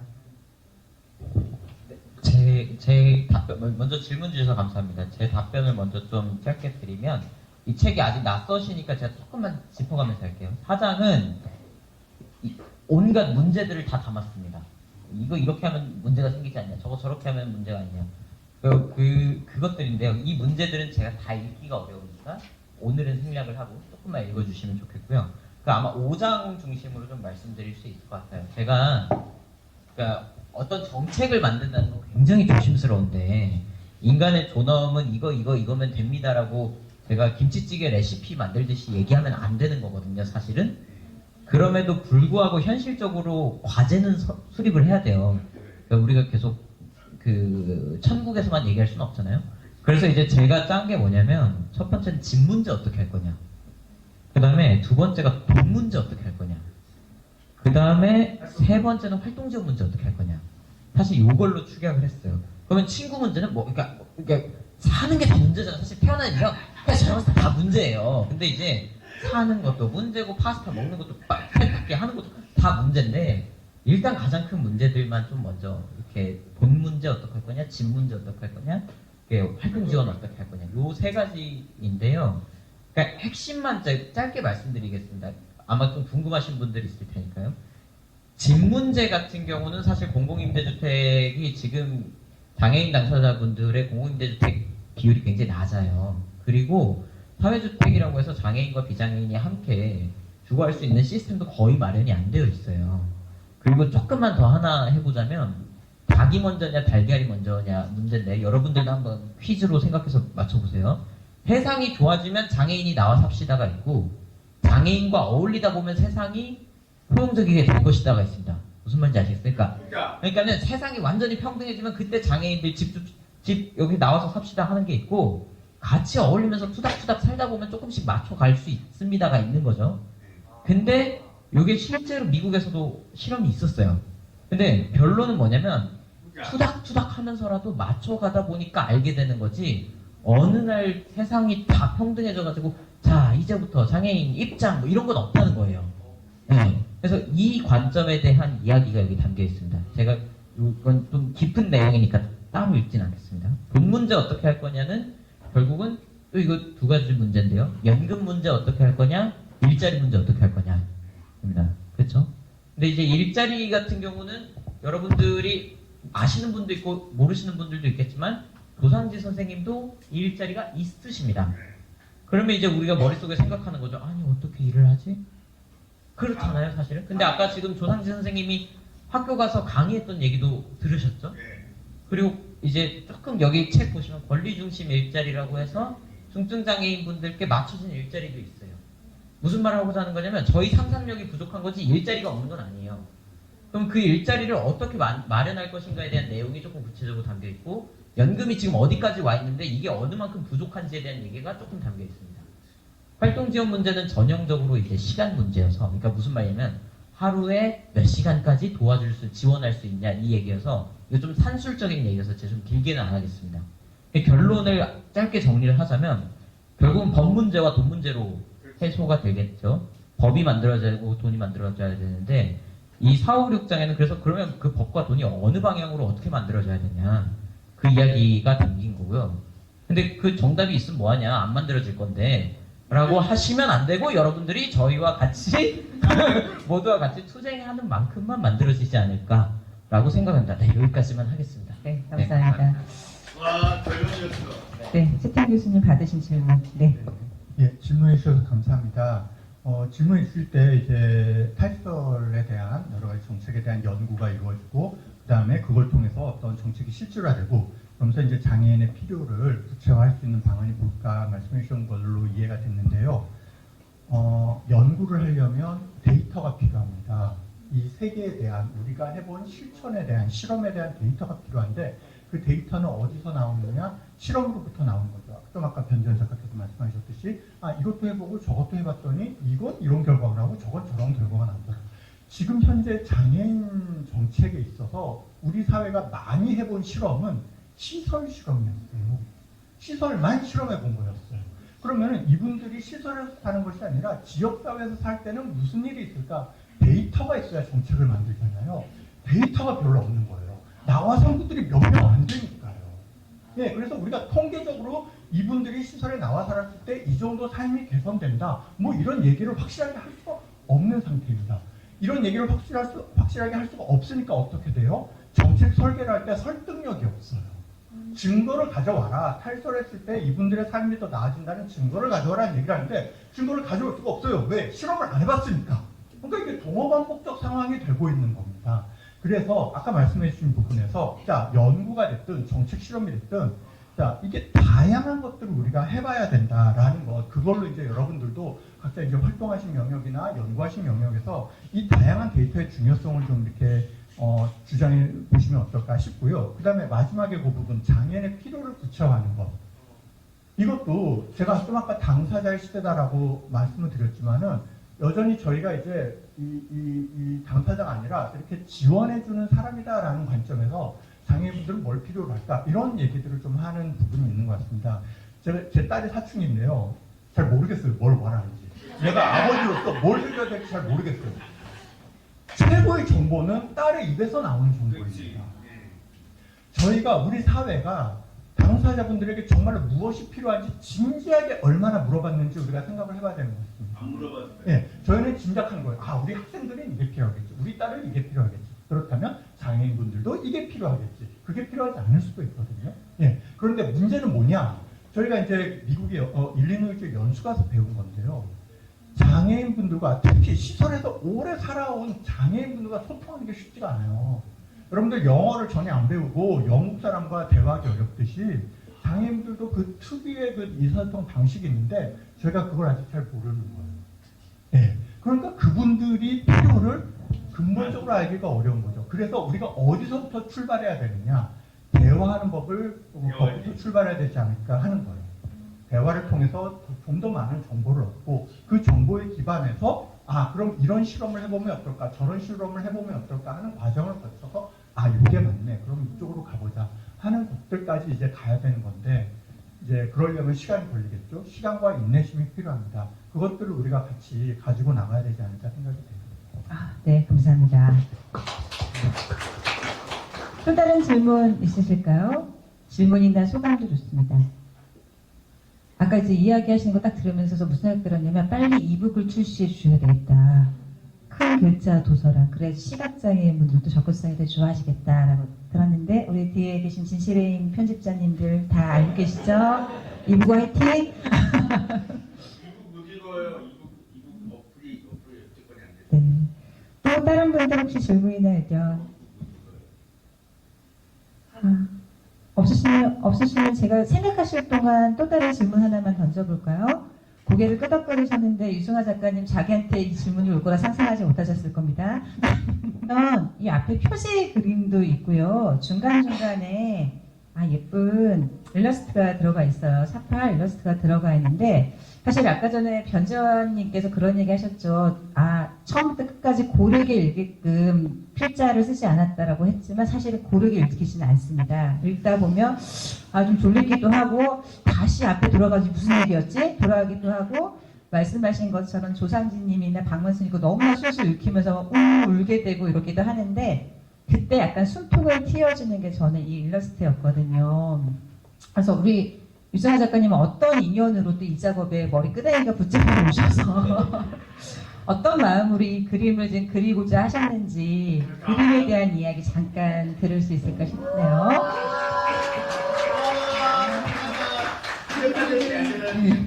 하고요. 그림 그리는 거 외에는 할 줄 아는 게 없어서 특히 나와서 말하라고 할 때는 늘 도망다녔는데 불러주시네요. 제가 그림 그리면서 인연은 여기 오늘 배운 말이 머리끄댕이요?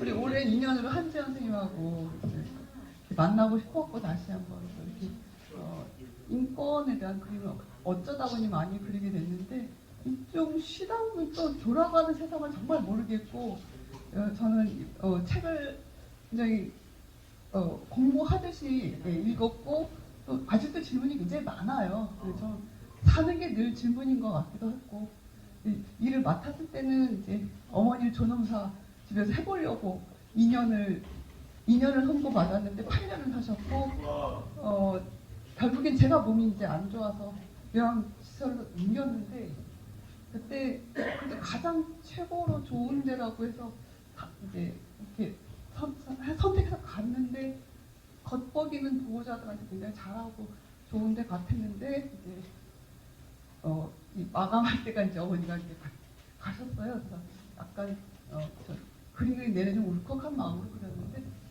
이 폐기 처분 당하는 느낌. 그러니까 제가 드리고 싶은 질문은, 그래도 그나마 좀 찾아서 간 시설인데, 또 그분들 간병인들한테 정말 열심히 잘 했는데, 마지막에 제가 당했던 그 말들, 상처들 생각하면 그냥 어떻게 임종실이 하나도 없이 그 큰 요양병원에 우리를 이렇게 빨리 좀 치워달라라는 느낌을 받게끔 만들었는지, 정말 그것 때문에 서러워서 많이 울었는데, 그것에 대한, 그러니까 탈시설도 물론 필요하고, 근데 우리가 한 2, 3년 만들 동안에 또 그 많은 세월들을 그런 걸 겪어야 되잖아요. 그러니까 물론 간병인들한테 굉장히 처우 잘 해야 되고 잘 되어야 하지만, 우리가 당장에 이렇게 하루하루를 당하고 살 때 무슨 방법들이 있으면 좋을까는 열심히 인공공부하고 열심히 쫓아다녔지만 결국에 나 자신에게는 하나도 내가 준비되어 있지 않았구나라는 생각을 하게 됐고, 그냥 간단한 질문하면서 제 인사 마치겠습니다. 덕분에 오늘 좀 좋은 자리에 와서 좀 많이 배워갑니다. 감사합니다.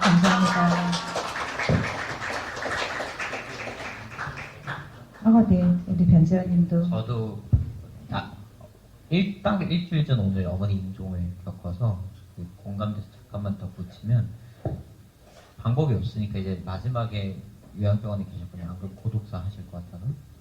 근데 세 가지가 힘들었는데, 첫 번째는 어머니가 옆에 똥 냄새가 너무 힘들다. 그거는 제가 정말 좋은 요양병원을 찾아서 오셔도 그건 어쩔 수가 없어요. 환자분들이 거기서 대소변을 그냥 앉은 자리에서 할 수밖에 없지. 그러니까 집단 환경이라는 건 방법이 없는 거예요. 그게 힘들었고, 두 번째는 어머니가 이제 거의 위독하다고 느끼면 저희 같은 경우는 포기를 안 하는데, 의사 선생님 같은 경우는 그냥 이제 산소호흡기 떼시죠. 그러니까 이건 되게 제가 말을 어떻게 하겠어요. 그럼 떼야죠. 그러니까 무슨 말을 하는 거냐면, 그러니까 말씀하신 것처럼 인생의 마지막이 그냥 그런 거예요. 저희가 이 책을 통해서 탈시설을 계속 얘기하고 싶은 이유는 뭐냐면, 아픈 사람도 이제부터 아프든 말든 상관 쓰지 말자, 이게 아니고요. 이게 진짜 존엄한 건가? 그 질문 한번 좀 같이 던져봤으면 하는 마음이 있어서 너무 공감이 돼서 내 말 조금 덧붙여. 우리가 보통 상상하기에 탈시설 지금 시설에 계시는 28,000명이라고 하고, 어림잡아 사형특구라고 하면 한 15명 안쪽의 일이라고 사실 상상하게 되는데, 지금 이제 두 분이 이야기를 확장해 주신 것처럼 시설의 문제는 단순히 이 장애인들뿐만 아니라 현대사회를 사는 우리 모두가 갖게 되는, 불금이 개인화됐을 때, 그리고 인간이 하나의 존엄한 존재로서 태어나고 살아가고 죽게 되는 과정을 거는 게 아니라 어느 순간 쓸모 없어지고 무용적인 인간이 되어버리는, 그래서 존엄이 어떻게 박탈되어지는가의 이야기를 확대해서 우리는 읽어지지 않을까라는 것을 지금 하게 됩니다. 끝내 이야기 나눠주실 분 계실까요? 제가 김정화 동안에 약속했던 1시간 반에 지금 한 4분을 못 미치고 있습니다. 마지막 기회입니다, 여러분. 네.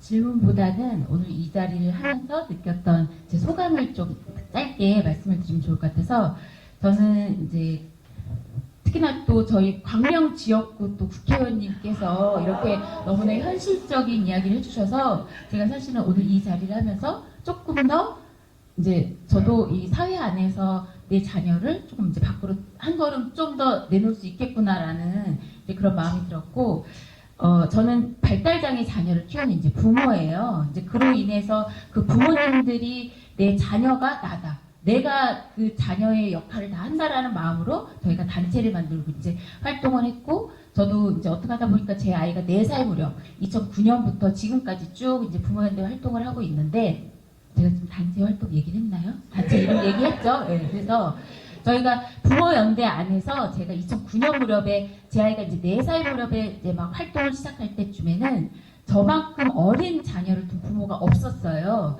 그리고 그때는 저보다 조금 더 아이를 키워봤던 선배 이제 어머님들께서 하셨던 말씀이 뭐냐면, 엄마가 우리가 할 수 있는 건 빨리 내 아이가 어리면 어릴수록 빨리 시설에 대기를 시켜놓는 것이다. 그래서 저도 그때 들을 때 그게 정말 부모로서 빨리 해야 되는 거다. 우리가 왜 사실 비장애를 좋은 학원을 가기 위해서 막 여러 군데를 하고 막 대기를 걸어서 그 아이를 거기를 보내고 싶어 하는 것처럼, 장애 자녀를 키우는 부모는 이러한 정보들을 얻어서 그럼 빨리 어디 좋은 시설을 알아서, 그래서 제가 처음 활동할 때도 정말 시설 견학을 막 갔었어요. 갔을 때 이제 어떤 천주교 재단에서 했던 그 신부님께서 너무나 정말 깔끔하게 정말 젠틀하게 저희를 막 소개시켜 주실 때, 정말 그럼 내 아이도 여기 왔으면 좋겠다. 저도 사실 그런 마음이 있었어요. 그러면서 저희 단체 안에서 이제 불과 한 몇 년 전부터 이런 탈시설 얘기를 나올 때, 그때는 사실 이제 잘 와닿지를 않다 보니, 저희 안에서도 사실 의견은 서로 다를 수가 있으니 뭐 이런저런 얘기, 그리고 지금 현재도 당사자가 너무나 좋아하고 부모도 보냈는데 문제가 없고 몇 년을 다녀봤더니 크게 문제 삼을 일이 없었어. 그럼에도 불구하고 왜 발달장애는 특히나 환경에 적응하기 힘든데 왜 데리고 나와서 그거를 적응시키고 어떻게 할 것인가를 막 그러다 보니 이제 저희 안에서도 이제서야 막 논쟁이 있어서 그런 얘기를 하면, 저는 사실 그 안에서도 저도 참 부끄럽게도 예전에는 그래 맞아 세상에 뭐 좋은 시설은 없다라고는 하지만 그런 거 어딨어? 우리가 사실 누가 보기에는 폭력 가정 밑에서 자라는 자녀를 빼오고 싶지만 그 아이는 후들겨 맞고 제대로 뭐 얻어먹고 해도 나는 그냥 엄마랑 있을게, 그런 얘기들을 하잖아요. 근데 이제 아까 말씀하신 것처럼 경험치가 많지 않고 세상 밖을 잘 모르다 보니 나는 그냥 오로지 여기가 천국이다라고 살고 있고, 또한 저도 제가 제 자녀를 위해서 그렇게 하는 게 맞다라고, 그래서 오늘 이 얘기를 들으면서 제가 많이 반성도 하고, 예전에는 이제 이렇게 하면 저는 항상 제일 첫 번째 들었던 질문, 이제 생각이, 당사자는 뭐 이제 예를 들어서 이제 그렇다고 해도 장애 가정도 아니고 주변에 그런데 왜 이런 활동을 하지? 도대체 왜 하지? 이제 그게 사실은 너무 감사보다는 약간 의심의 눈초리가 많아요. 왜냐하면 저희는 이제 자녀와 연관된 문제다 보니 의심하는 부분도 있었는데, 사실 이제 많이 활동도 하고 이런 분들을 만나면서 많이 바뀌고, 사실 오늘 되게 가벼운 마음으로 콘서트가 뭐지? 막 저희끼리 오면서 막 검색을 하고 이런 데 가면 도대체 뭘 하는 거지? 막 저희끼리 오늘 가서 어떻게 해야 돼? 막 이러면서 왔는데 막상 와보니 오늘 이 귀한 자리에 저희 단체 분들을 조금 더 많이 같이 와서 했으면 참 좋았겠다라는 생각이 들고, 이제 들으면 들을수록 저도 이제 제 자녀가 올해 이제 20이 됐거든요. 그래서 제가 예전에는 사실 우스갯소리로 이제 20살이 되면 일주일에 이틀만 보고 살아야지. 왜냐면 이제 5일은 이 아이를 독립시켜서 주말에만 그렇게 마음 먹었는데, 막상 20살이 됐을 때는 제가 준비가 안 됐더라고요. 근데 오늘 이렇게 많은 분들을 만나고 나니 저도 용기가 나고, 또 특히나 이제 우리 지역구의 또 의원님께서 해주시니, 그래서 저희 아까 말씀하셨던 뭐 주택, 돈 이런 문제가 진짜 불면증이 약간 있었는데 없어진 느낌이에요. 그래서 정말로 이렇게 애써주시는 활동가 분들에게 정말 너무나 진짜로 정말 고개 숙여 감사드립니다. 감사합니다. 오늘 김남희 의원님은 지역 민심을 잡으셨고, 우리 최태영 교수님은 활동가성을 얻으셨고, 발바닥은 후원료를 얻지 않을까? 라는 기대를 해보게 됩니다. 어쨌든 이 토크 이제 마무리 지려고 하는데, 우리 조아라 활동가님 어디 계세요? 네. 오늘 이 책에 언급된 모든 분들이 다 이제 한마디씩 마이크를 지셨는데, 우리 아랄동가님한테 제가 여쭤보고 싶은 게 2가지 있어요. 첫 번째, 이 책을 어떤 마음으로 어떻게 읽어줬으면 좋겠는지와, 2번째, 제가 보기엔 발바닥은 계속 누군가의 끄댕이를 잡아서 계속 어떤 작업을 시키거든요. 그 다음에 예정하신 작업이 있는지에 대한 이야기를 좀 듣고 싶습니다. 향후 계획 같은 거죠. 일단 저희는 어떤 계획을 갖고 사람들을 끌어들이진 않습니다. 저희도 저희가 모르는 계획에 휘말리는 경우가 상당히 많습니다. 오늘 최태형 교수님이 어떻게 최태형 활동가로 데뷔할 줄 누가 알았겠습니까? 네, 그랬고요. 그리고 이 책이 어떻게 읽혔으면 좋겠는가에 대해서 상투적인 생각도 하다가 갑자기 생각이 났어요. 오늘 또 부모님들도 오시기도 해서 제가 이 책에 나와 있긴 한데 그 인권침해 시설 사건을 개입했을 때 그때 부모님들을 상담한 적이 있었어요. 근데 그 중에 한 부모님이 이제 화를 내셨거든요. 내가 그 시설에서 내 자식 맡기면서 무슨 일이 일어나는지 정말 몰랐을 것 같냐? 나도 다 알았다. 근데 뭐 어떻게 하란 말이냐라는 게 마지막 통화였거든요. 그분하고. 그리고 나서 그 시설은 없어졌고 부모가 계셨던 많은 분들은 다른 시설로 이제 가셨어요. 근데 그로부터 한 2년? 3년이 지난 다음에 한 아버님을 우연히 만났어요. 그 시설에 그 자녀를 두고 계셨었는데 당시에 그 부모님들이 아까 막 하셨던 의심 같은 것들이 이렇게 조성이 돼가지고 저 사람들이 무슨 의도를 갖고 탈시설 정책을 추진하고 우리 아이들 빼내가지고 다른 일 하려고 한다라는 게 되게 강한 소문으로 자리를 잡고 있었어요. 그래서 몇몇 분들은 아예 연락을 받지 않으셨었거든요. 근데 그 아버님이 그 중에 한 분이셨어요.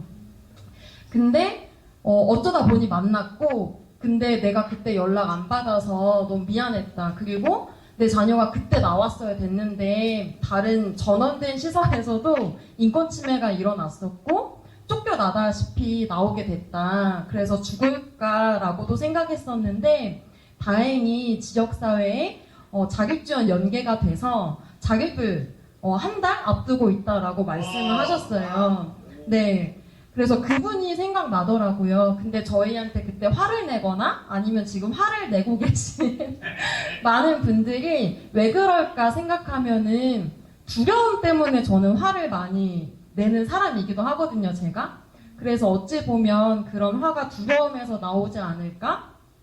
라는 생각이 들어서 사실 이 책의 제목은 처음에 저희가 가제로 목소리들이라는 제목이 있었어요. 네, 이 사회에 들리지 않았던 사람들의 목소리. 그럼에도 불구하고 자신의 목소리로 이 사회의 침묵을 깬 바로 그 목소리들이 여기에 많이 담겨 있기 때문에 저는 이 책이 사람들한테 말을 거는 그 목소리가 정말 됐으면 좋겠다는 생각이 들었어요. 저희가 많이 받는 오해 중 하나는 발바닥 사람들 되게 무섭다. 라는 오해를 정말 많이 받거든요. 좀 무서운데요. 그런가요? 전화가 늘 무서워요. 네, 뭐 만나보면 뭐 부드럽고 찌질하다 막 이런 얘기 많이 듣거든요. 그러니까 저희가 그동안 말했던 이야기들을 많은 학자, 변호사 이런 입장에서 또 같이 고민하고 써주신 목소리들이 있어요. 그래서 시설을 나선 장애인도 있고 시설을 나서고 있는 부모도 있고 시설을 나선 국가들도 있고 시설을 나서고 있는 이미 정책들이 시작되고 있다라는 것들이 이 책으로 하여금 그 두려움을 갖고 계신 분들에게 괜찮아 이런 시도가 있다니까 라고 하는 목소리로 다가갔으면 좋겠다라는 생각이 들었습니다. 아유 감사합니다. 이야, 목소리로 다가갔으면 좋겠다. 역시 준비된 발바닥 활동가네요.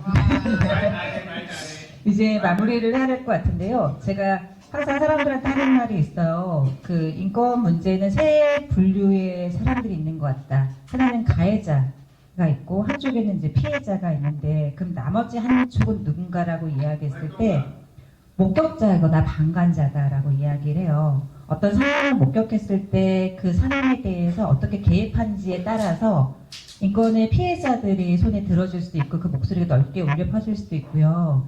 반대로 눈을 한 번 지레끔 감고 나는 모르는 일이라고 지나치면 그 인권 침해는 더욱더 증폭되고 가중될 수밖에 없습니다. 그런 의미에서 방관자가 되는 거죠. 제가 운동을 하거나 책을 쓸 때 늘 들었던 질문들이 있어요. 이거 한다고 누가 알아주나? 이런 책 내면 누가 읽기나 하나? 언론 보도에 하도 안 나왔더라고요, 세상에. 보도자료 열심히 쓰셨는데. 근데 그럴 때마다 어떤 생각을 하냐면 이런 토크살이나 아니 운동회 현장에서 보았던 사람들이 기억이 나요. 한 명 한 명이 기억이 나는 게 아니라 이 자리 굉장히 쓸쓸할까봐 와줬던 사람들, 이 자리에서 1시간, 2시간 굉장히 귀한 시간을 내서 경청했던 기들이 기억이 나거든요.